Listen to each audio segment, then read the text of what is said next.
Dengan kemenangan yang diraih usai taklukan Yaman, Indonesia sukses menjadi juara sementara grup C Piala Asia U17.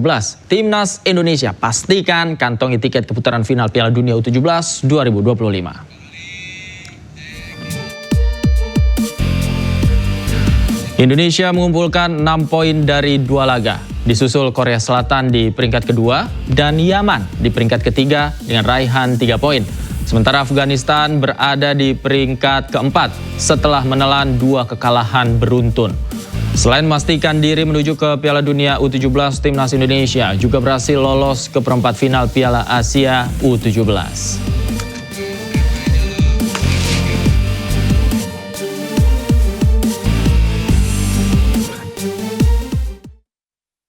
Lantas bagaimana persiapan dan apa saja yang menjadi evaluasi untuk Timnas Garuda Muda menghadapi Piala Dunia U17? Untuk membahasnya kami telah terhubung dengan manajer Timnas Indonesia U17 Ahmed Zaki Iskandar dan pengamat sepak bola Bung Binder Singh. Selamat sore Bang Zaki, Bung Binder, apa kabar? Selamat sore. Alhamdulillah baik Mas. Baik ya. Pertama saya ingin ke Bang Zaki terlebih dahulu. Selamat Bang Zaki atas raihan kemenangan kemarin. Terima kasih. Dari pertandingan kemarin ini kita deg-degan nih ngelihatnya nih. Nontonnya kita deg-degan. Dari pertandingan kemarin bagaimana penilaian Bung Zaki? Setiap tim yang kita hadapi memiliki kekuatan dan juga kelemahan yang berbeda. Tentunya tim pelatih di bawah Coach Nova sudah mempersiapkan strategi dan game plan-nya untuk menghadapi setiap negara yang berada di satu grup kita. Jadi satu persatu pertandingan memang kita harus fokus terlebih dahulu. Pertama ketika melawan Korea, strateginya juga memang bertahan terlebih dahulu. Kemudian kemarin melawan Yaman kita juga berani untuk memegang kendali dan menyerang. Nanti kita lihat saja yang lawan Afghanistan berikutnya. Yang pasti memang setiap tim itu mempunyai individu pemain yang berbeda-beda, begitu juga kekuatan dan kelemahannya. Ini yang menjadi catatan dari hasil analisa dan pantauan kita terhadap negara-negara peserta di grup Indonesia. Poin pentingnya dari turnamen ini adalah bagaimana tim bisa meminimalisir kesalahan dan memanfaatkan kesalahan dari tim lawan. Itu yang paling penting sebetulnya dari turnamen, Mas. Tentu saja ini kemenangan kemarin membuat bahagia masyarakat Indonesia dan tentu saja menaikkan mental dari pemain. Apa tanggapan anak-anak Mas Zaki setelah pertandingan selesai semalam? Pertandingan yang cukup krusial itu melawan South Korea atau Korea Selatan yang meningkatkan motivasi mereka bahwa mereka bisa bersaing dengan negara-negara lain ya. Dan tim ini juga kan memang sudah dibentuk hampir setahun lebih, mulai dari persiapan AFF, kemudian penyisihan Piala Asia sampai sekarang ke perputaran Piala Asianya. Nah, tentu saja satu dengan yang lain sudah saling mengetahui karakternya, begitu juga dengan tim pelatih. Jadi artinya soliditas tim ini juga memang sudah terbentuk. Motivasinya tambah berlipat ganda karena kita bisa mengalahkan Korea Selatan, apalagi sekarang juga mengalahkan Yaman. Tapi ini menjadi catatan agar mereka tidak terlalu overconfident ketika menghadapi Afghanistan nanti. Ya, biar bagaimanapun setiap pertandingan itu merupakan pertandingan penting dan juga dengan tantangan-tantangan yang berbeda. Oke, saya ke Bung Binder. Bung Binder, catatan Anda selama menyaksikan pertandingan kemarin seperti apa? Kalau secara game plan memang kita melihat ya game plan yang berbeda seperti tadi yang sudah dijelaskan oleh Pak Zaki. Artinya melawan Korea wajar bermain bertahan, tapi bertahannya kan juga tidak bertahan total ya. Bertahan di tengah, kemudian membangun counter attack. Melawan Yaman bermain sedikit ofensif, tapi tetap berhati-hati agar tidak kecolongan dari counter. Namun yang saya melihat dari segi mentalitas, kalau dari segi mentalitas saya tidak melihat dari 2 pertandingan awal ya, nggak tahu nanti kalau melawan Afghanistan dan seterusnya. Tapi dari 2 pertandingan awal ini saya tidak melihat para pemain yang tampil di atas lapangan siapapun itu, dari starter atau sebagai pemain pengganti itu menunjukkan kekhawatiran atau juga ketakutan. Nah ini sebuah fenomena yang baru sih bagi saya. Karena mereka adalah pemain-pemain muda yang rata-rata usianya 16 tahun, tampil di turnamen besar pertama mereka. Tapi secara mentalitas mereka tidak menunjukkan kekhawatiran. Itu juga yang membuat mereka bisa menjalankan instruksi dari pelatih. Karena instruksi itu bisa dijalankan oleh seorang pemain, apakah itu pemain muda, ya khususnya pemain muda, atau juga pemain senior, itu bisa dijalankan jika dia bisa tampil tenang. Memang ada beberapa kesalahan yang dilakukan oleh para pemain di pertandingan melawan Korea dan juga melawan Yaman kemarin yang memberikan peluang kepada para pemain tim lawan, tapi itu bukan kesalahan karena gugup, bukan kesalahan karena takut.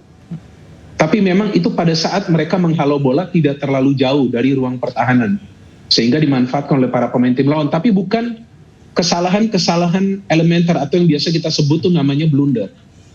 Nah ini sangat penting untuk dijaga. Karena pada saat mentalitas dari para pemain ini sudah cukup baik, mereka bisa menjalankan instruksi dari pelatih, ya tinggal sekarang bagaimana momentum ini dijaga untuk membentuk yang namanya konsistensi permainan. Nah jika konsistensi permainan ini bisa dibentuk, ini juga yang akan membuat para pemain secara individu berprogres menjadi pemain yang lebih baik lagi. Kalau secara tim sudah baik, ya itu bagus karena mereka bermain sekarang sebagai satu unit. Tapi setelah Piala Asia U17 ini, nanti jelang Piala Dunia kan mereka mungkin akan kembali ke klub mereka masing-masing. Nah itu juga nanti perlu dijaga bagaimana di klub mereka masing-masing juga mereka bisa berprogres secara baik. Jadi saya melihat dari soal mentalitas ini sebuah fenomena yang baru dan sangat baik, sangat positif. Jadi dengan mentalitas yang bagus, mereka bisa menjalankan game plan yang berbeda. Game plan-nya tidak sama kan, dari satu pertandingan ke pertandingan lainnya. Jadi ya kalau bagi saya ini sebuah progres yang sangat membanggakan lah.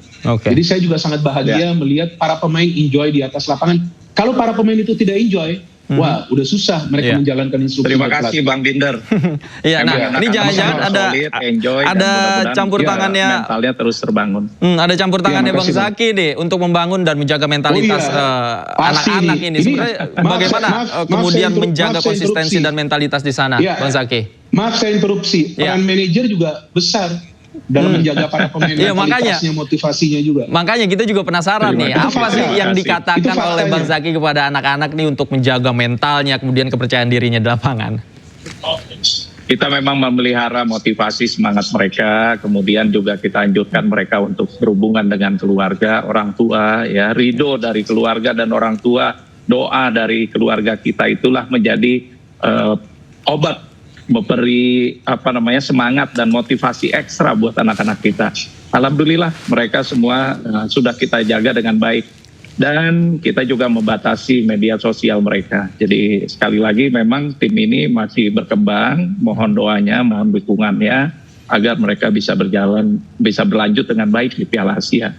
Saya mohon izin duluan karena harus mimpin rapat lagi. Oh siap. Terima kasih Bang Binder, terima kasih Mas. Terima kasih Bang. Siap Bang Zaki, silakan dilanjutkan aktivitasnya. Terima kasih atas waktunya Bang Zaki. Pemirsa kami lanjut dengan Bung Binder. Bung Binder, kalau dilihat ini kan anak-anak U17 usianya masih sangat muda. Kemudian mereka bisa tampil percaya diri, main di negara orang begitu ya, bukan di tuan rumah. Apa yang menjadi kunci penting yang Anda lihat kemarin yang bisa diterapkan anak-anak di lapangan? Iya, kalau saya melihat para pemain bermain secara sederhana ya. Artinya mereka tidak terlalu lama menguasai bola. Saya berbicara tentang pertandingan melawan Yaman ya. Jadi mereka pada saat menguasai bola itu mereka tidak terlalu lama menguasai bola dan memberikan umpan secara cepat ke rekan yang lain yang sudah mencari ruang. Nah ini juga yang membuat mereka bisa bermain secara tenang. Karena dengan pressing yang diberikan oleh para pemain Yaman, jika para pemain timnas U17 kita ini terlalu lama menguasai bola, itulah yang bisa membuat mereka nanti kesulitan untuk bisa mengontrol possession. Jadi saya melihat ada rencana permainan dari Nova Arianto yang berbeda. Kalau melawan Korea Selatan, jika Anda perhatikan Davi, selama jalannya pertandingan ketika ada pemain kita menguasai bola di pertahanan, pasti akan cepat mengeluarkan bola tersebut dari ruang pertahanan. Karena itu tentu instruksinya, cepat keluarkan. Tapi melawan Yaman, walaupun juga pilihannya adalah untuk membagi bola, tapi para pemain masih bermain dengan level kesabaran yang lebih tinggi. Jadi mereka tidak serta-merta memberikan bola ke depan, tapi mereka memberikan bola pada saat ada rekannya yang sudah bebas. Jadi memang strateginya berbeda. Melawan Korea, yang penting jangan kemasukan gol, ya kan itu yang diincar, jangan kemasukan gol dulu, main counter. Tapi lawan Yaman, lebih berani menguasai bola sedikit lebih lama, tapi tujuannya adalah untuk memberikan bola ke depan agar bisa menciptakan peluang dan mencetak gol. Karena lawan Yaman jelas targetnya adalah 3 poin. Mungkin lawan Korea memang targetnya adalah 1 poin. Ya, oke. Nah, semalam ini Evandra bermain cukup baik. Kemudian permainan teman-teman ini juga secara kolektif juga sangat baik. Kalau menurut Anda sebenarnya apakah taktik secara kolektif ini bisa dipertahankan oleh Coach Nova ketika menghadapi Afghanistan nanti, atau ada perubahan yang memang harus disesuaikan di lapangan? Kalau feeling saya melawan Afghanistan, kemungkinan Coach Nova bisa saja melakukan rotasi di lineup. Karena di 2 pertandingan awal ini kan kelihatan ya, para pemain kita tuh terkuras juga ya, staminanya ya. Karena mereka kan harus bermain habis-habisan ya. Dan setelah mendapatkan 6 poin, saya pikir tidak ada salahnya jika Coach Nova Arianto melakukan rotasi di lineup, tapi mungkin bukan rotasi yang besar-besaran. Tapi rotasi yang diperlukan dengan melihat kondisi pemain. Artinya jika ada pemain yang mungkin tidak 100% bugar, maka pemain tersebut akan ditaruh dulu di bangku cadangan. Karena kan di 2 pertandingan awal, di starting lineup kan tidak ada perubahan, Davi. Yeah. Betul kan? Lawan Korea starting lineup-nya sama, lawan Yaman sama, meskipun di babak kedua ada pergantian pemain. Nah, bisa juga untuk pertandingan ketiga ada sedikit lah rotasi di lineup untuk menurunkan pemain yang lebih bugar. Tapi tentu itu nanti melihat kondisi pemain yang dimainkan di 2 pertandingan awal gitu. Karena kan sekarang sudah pasti nih kita lolos dari fase grup. Yeah. Kita akan main lagi nanti di perempat final kan. Yeah. Dan perjuangan kan masih lanjut nih. Oke, kita sudah lolos Piala Dunia, timnas kita bagus, sangat bagus, itu targetnya. Tapi kan masih ada nih Piala Asia beberapa pertandingan. Kalau bisa masuk semifinal, kenapa tidak? Iya. Oke, itulah untuk menjaga stamina anak-anak juga penting ya, selain tadi menjaga mentalitas teman-teman untuk menghadapi pertandingan berikutnya. Terima kasih Bung Binder sudah bergabung bersama kami. Kita harapkan Indonesia juga menang terus dan meraih hasil yang gemilang di Piala Dunia U17. Terima kasih Bung Binder. Selamat sore, sehat selalu. Thank you.